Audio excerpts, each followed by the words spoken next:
You have faced some of the most difficult exams and are the smartest in your class now.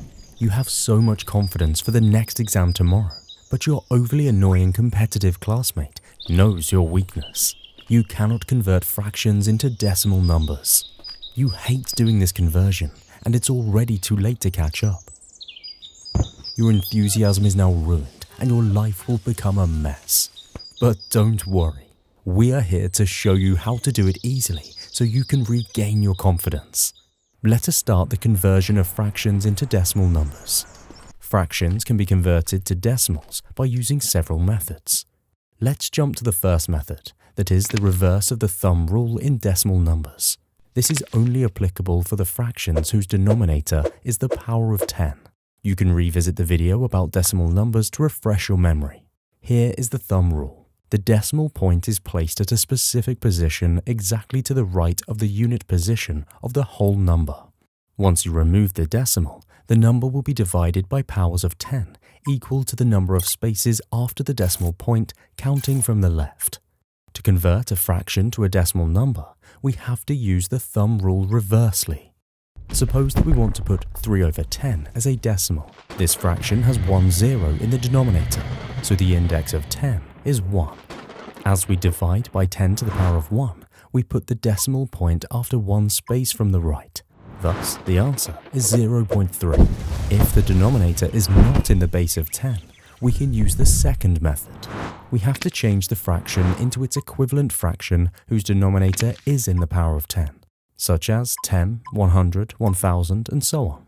Then, the equivalent fraction is converted to decimal by using the first method.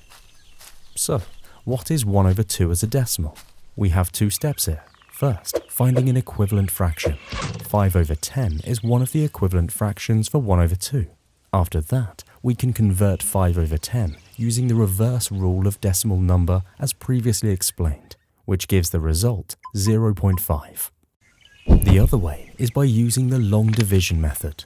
Let's say we have the common fraction 13/8. To convert this to a decimal, we divide the numerator 13 by denominator 8 by using the long division method.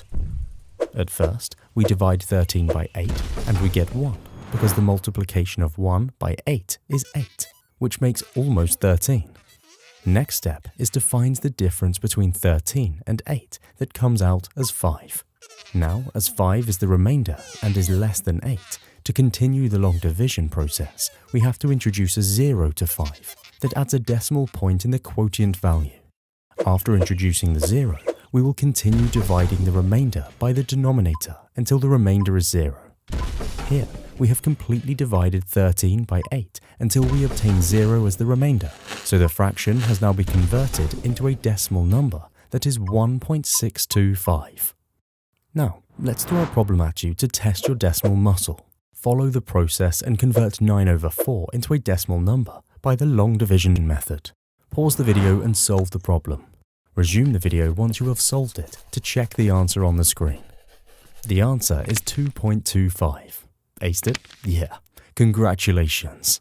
Now that you have become a genius in all fields of mathematics, show them that you can transform 27/145 into a decimal. And brag about your answer in the comments section below.